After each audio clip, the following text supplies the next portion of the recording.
A reading from the book of Ecclesiastes. Vanity of vanities, says Koheleth. Vanity of vanities. All things are vanity. Here is one who has labored with wisdom and knowledge and skill, and yet to another who has not labored over it, he must leave property. This also is vanity and a great misfortune. For what profit comes to man from all the toil and anxiety of heart, with which he has labored under the sun? All his day's sorrow and grief is his occupation. Even at night his mind is not at rest.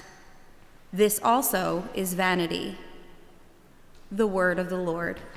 Thanks be to God.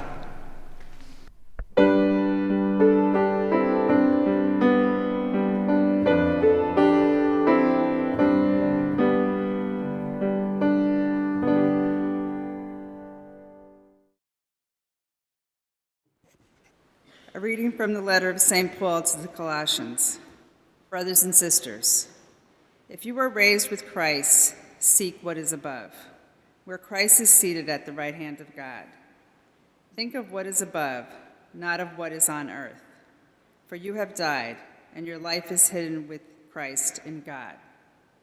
When Christ your life appears, then you too will appear with him in glory. Put to death, then, the parts of you that are earthly: immorality, impurity, passion, evil desire, and the greed that is idolatry. Stop lying to one another, since you have taken off the old self with its practices and have put on the new self, for which is being renewed for knowledge in the image of its creator.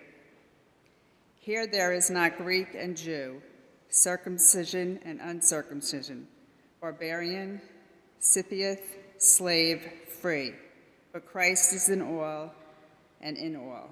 The word of the Lord. Thanks be to God. The Lord be with you.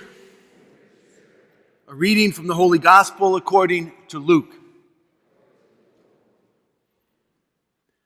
Someone in the crowd said to Jesus, "Teacher, tell my brother to share the inheritance with me." He replied to him, "Friend, who appointed me as your judge and arbitrator?" Then he said to the crowd, "Take care to guard against all greed.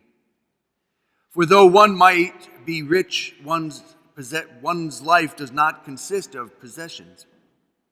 Then he told them a parable. There was a rich man whose land produced a bountiful harvest. He asked himself, "What shall I do? For I do not have space to store my harvest." Then he said, "This is what I shall do. I shall tear down my barns and build bigger ones. There I shall store all my grain and other goods, and I shall say to myself, 'Now, as for you, you have so many good things stored up for many years. Rest, eat, drink, be merry.' But God said to him, 'You fool, this night your life will be demanded of you. And the things you have prepared, to whom will they belong? Thus will it be for all who store up treasure for themselves, but are not rich in what matters to God.'" The Gospel of the Lord. Okay, name that fairy tale. And how many hints can you name it? First hint, one of the bad people in the fairy tale is named, well, it depends on which version of you use, but it's close either way, Druscilla. Druscilla. What's that? Man, I thought you guys were going to take like 3 or 4 clues. You got it right on the first bounce. Yeah, Cinderella. Druscilla, and what was the other sister's name? Anastasia. You guys are amazing. I did like a week of Cinderella-ology to come up with those answers, huh? And you get right to it. Yeah, Druscilla. And Druscilla, when you looked at the different versions over the years, Druscilla is sort of the more objectionable one of the two, right? And she has more bad attitude towards Cinderella. And Druscilla is famous for many things, but perhaps most importantly, she's famous for not helping Cinderella. And Cinderella was trying to get all the chores done and keep the train on the track and help everybody in the house. And there's Druscilla. She can't lend a finger. She can't do anything because she's got really important things to do. What matters to her is all these other things, Cinderella, and there's a certain pleasure she derives from not helping Cinderella.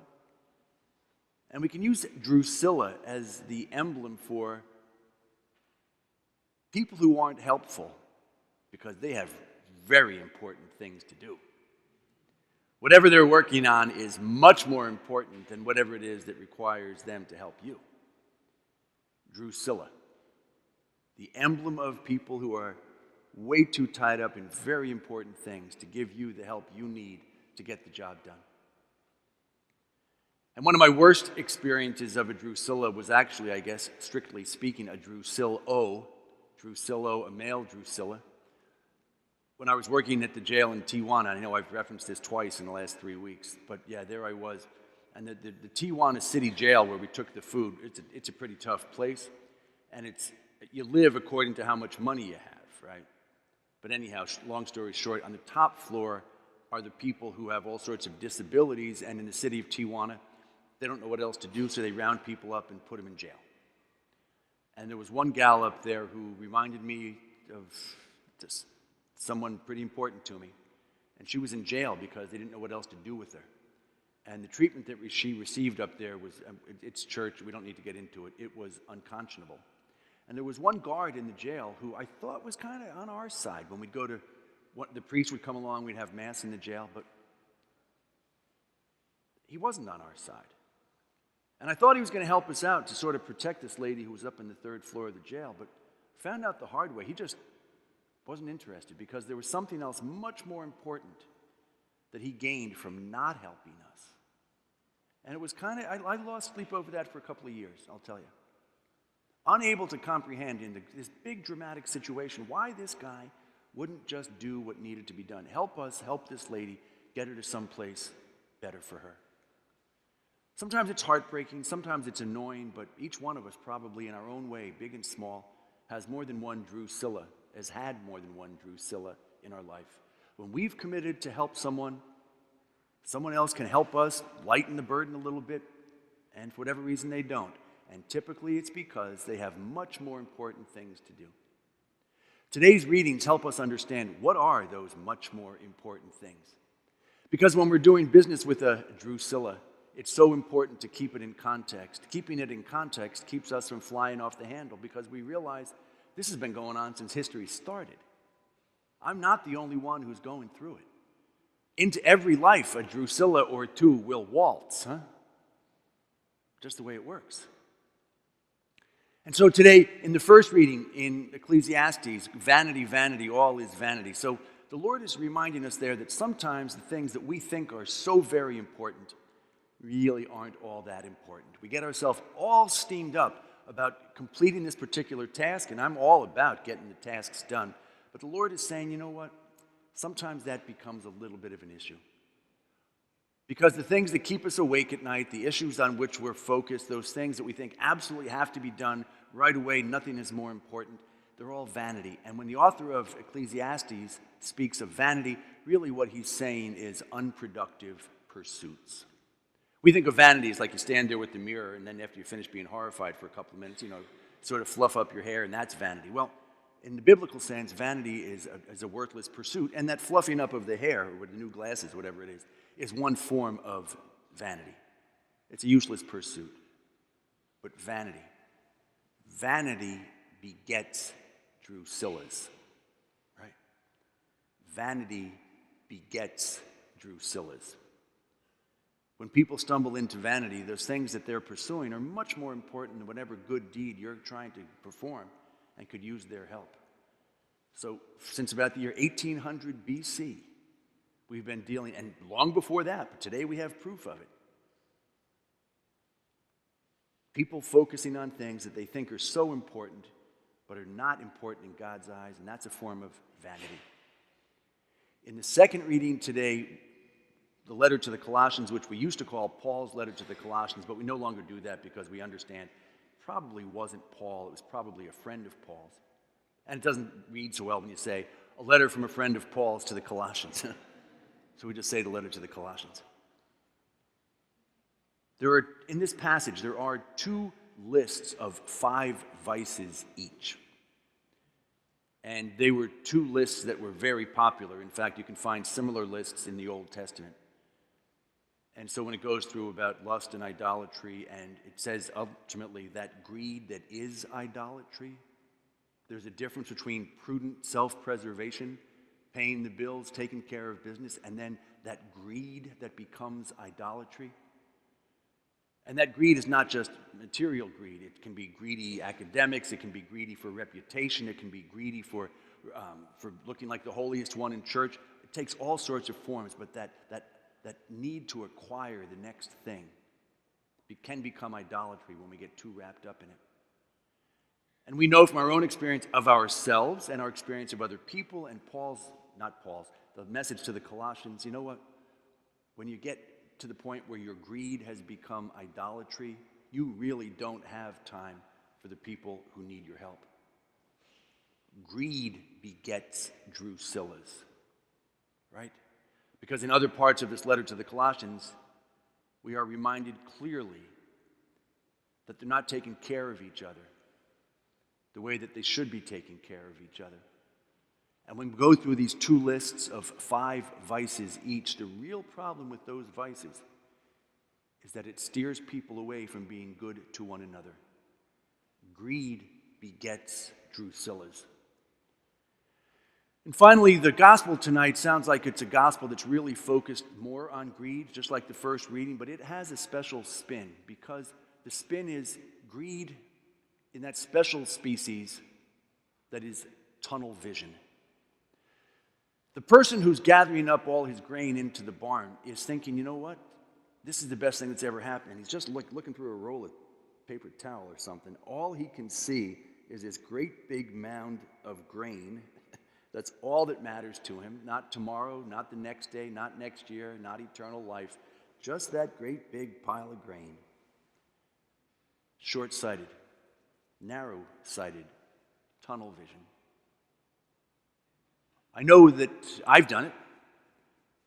It's a different species of beast from both the greed in the second reading and the vanity in the first. It's sort of a hybrid of the two, where you get so caught up in something that nothing else matters. It's that tunnel vision, and you forget about what's coming a week from now or a year from now or whatever is next. And sometimes the competitive spirit can bring that out. I've got to win this one no matter what. Tunnel vision begets Druscillas. And we know that because we've been Druscillas. We've been those people who are so convinced that whatever we're doing is the most important thing in the world. And it makes us unable to help others who really need the help. Vanity begets Druscillas. Greed begets Druscillas. Tunnel vision begets Druscillas. And what do we do with them? When we understand them and we realize that Druscillas have been around pretty much since day 2, there's a challenge to it. And how do we manage it? And I think when we line up, especially tomorrow being the feast of St. Ignatius of Loyola with a special reference to the spiritual exercises, there's a way in which one of the rules for the discernment of spirits kind of reminds us that we can't let the Druscillas get us down. Now, of course, St. Ignatius hadn't read Cinderella as far as I know, so he wasn't talking about that. But we can't let the promise or the burden of unhelpful people keep us from answering the call that we know is from God. We don't want to self-destruct. We don't want to overextend. We don't want to get ahead of grace. But we do want to answer the call to commit to help others in our lives, our loved ones, our community, our parish, our world, whatever else it is. And into every commitment to help, we'll stumble a few Druscillas, but we don't let them keep us out of the game. As a matter of fact, what we do is make that move that Jesus encouraged us to do 3 weeks ago. Shake their dust from our feet. Don't let them control our thoughts. Don't dwell on them and the injustice of it. And when you realize that you're really lending yourself to the care of a family member, and wait, everybody else seems to be off on vacation, when you realize that you're really trying to help out this person in financial need and a bunch of people agreed and only one is coming through, we don't dwell on them. We shake that dust, as it were. Because Drusillaism is contagious, right? If we get to thinking that what we're doing is so important, then we become weird with the person we're trying to help. Devil uses it against us. Angel of light, as we say tomorrow, the angel of darkness, marauding is the angel of light. So I'd ask you just to notice one place, and maybe it's not such a big issue right now, but I bet it has been at some point in your life, when you're really going out of your way to do the right thing, and people where you think, it would be nice to get a little bit of help, and they're not delivering. What do you do with that? You remember that this is a problem from the beginning of creation? You say the serenity prayer, and you shake the dust from your feet. And we do that in a particularly Christian way. We call it separation with affection. We don't curse the other person. We don't wish them ill. We don't do any of that stuff. Separation with affection. Bless them and send them on their way. Can you think of just one Druscilla in your life right now? And that Druscilla is complicating your effort to do something you know God wants you to do by way of corporal and spiritual works of mercy. And how about it? Are you shaking the dust from your feet? Or are you saving all the dust in a jar, hoping that you'll be able to dump it over Drusilla's head someday? Who's your Druscilla? Can you recognize everybody has him? And that Jesus is asking us to respond in ways that glorify God. Where are you getting it just right?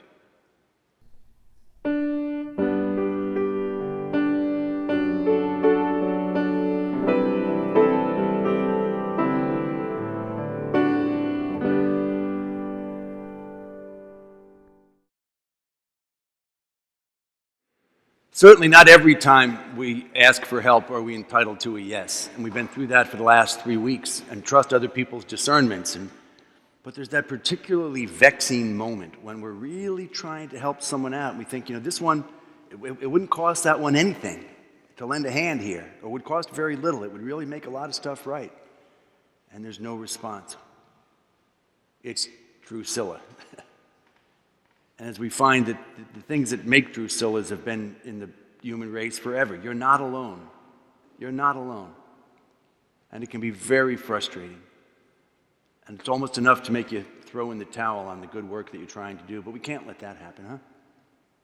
And we can't let it reduce the alacrity with which we approach the good deed.